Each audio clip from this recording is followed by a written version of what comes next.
Efforts to arrange a high-stakes summit between U.S. President Donald Trump and Russian President Vladimir Putin have unraveled amid escalating diplomatic hostilities, internal disagreements, and legal complications tied to international law.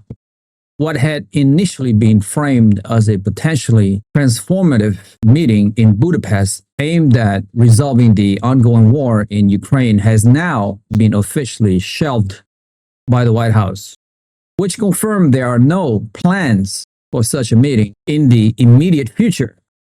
This reversal follows a series of contradictory signals from both capitals, beginning with Trump's assertion just days earlier that he and Putin would convene within 2 weeks to discuss a ceasefire framework. The abrupt cancellation underscores the fragility of U.S.-Russia diplomacy under current conditions, particularly as both sides remain deeply divided over core issues including Ukraine's sovereignty, NATO membership's aspiration, and the legal status of Putin himself. The International Criminal Court's 2023 arrest warrant for Putin, issued over alleged war crimes related to the unlawful deportation of Ukrainian children, has further complicated travel, logistics, and political calculations, especially for European nations that are signatories to the Rome Statute and thus legally bound to execute the warrant if Putin enters their territory. Poland's government has emerged as a central flashpoint in this diplomatic crisis.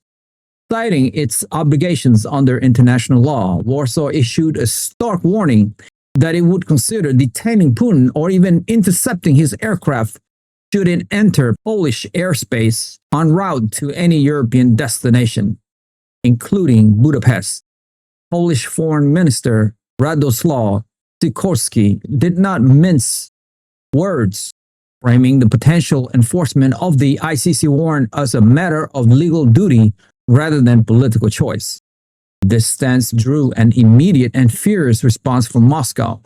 Russian Foreign Minister Sergey Lavrov condemned Sikorski's remarks as tantamount to endorsing terrorism, accusing Poland of crossing a dangerous red line in international conduct. Lavrov's language was unusually incendiary, describing Warsaw's position as evidence that Poland is prepared to commit terrorist act, a charge that significantly raises the rhetorical temperature between two neighboring states already strained by years of mutual suspicion and historical grievance. The exchange has not only derailed summit preparations but also exposed the deep fissures within Europe regarding how to balance legal obligations with geopolitical pragmatism, especially when dealing with a nuclear-armed adversary like Russia. Compounding these tensions is the fallout from a reportedly contentious meeting between President Trump and Ukrainian President Volodymyr Zelenskyy at the White House. According to multiple diplomatic sources, Trump pressed Zelenskyy to accept a ceasefire that would effectively freeze the current front line in eastern and southern Ukraine, a proposal that would leave significant Ukrainian territory under Russian occupation. While Trump publicly endorsed this plan as a pragmatic step toward de-escalation, Kyiv expressed deep reservation, viewing any territorial concession as a betrayal of national sovereignty. Moscow, for its part, dismissed the proposal as merely temporary, signaling that it would not commit to a permanent peace without additional concessions, including Ukraine's formal renunciation of NATO membership and constitutional guarantees for Russian-speaking populations. These demands remain non-starters for most Western allies and are seen in Kyiv as existential threats to the Ukrainian state. The lack of alignment between Washington, Kyiv, and Moscow has left U.S. diplomacy in disarray. White House officials, including Secretary of State Marco Rubio, affirmed that there are no plans for President Trump to meet President Putin in the immediate future. A preparatory meeting between Secretary Rubio and his Russian counterpart, Sergey Lavrov, which was expected to take place this week, was deemed no longer necessary. After a productive phone call between the two, the White House did not provide further details on why the talks were put on hold, Meanwhile, Russia's intelligence chief Sergey Naryshkin warned that Western Europe's Russophobia and military buildup could trigger future conflict, criticizing leaders like Macron, Merkel, and Callas for failing to adapt to a multipolar world. Naryshkin asserted that NATO's strategic superiority relies entirely on U.S. backing and claimed European populations face distrust and youth disillusionment amid recruitment shortage. Moscow denies aggressive intention but promises a strong response if attacked, with Naryshkin emphasizing that history shows major power transitions often spark wars and condemning anti-Russian propaganda spread across Europe, calling the continent's unilateral power ambitions illusory without Washington.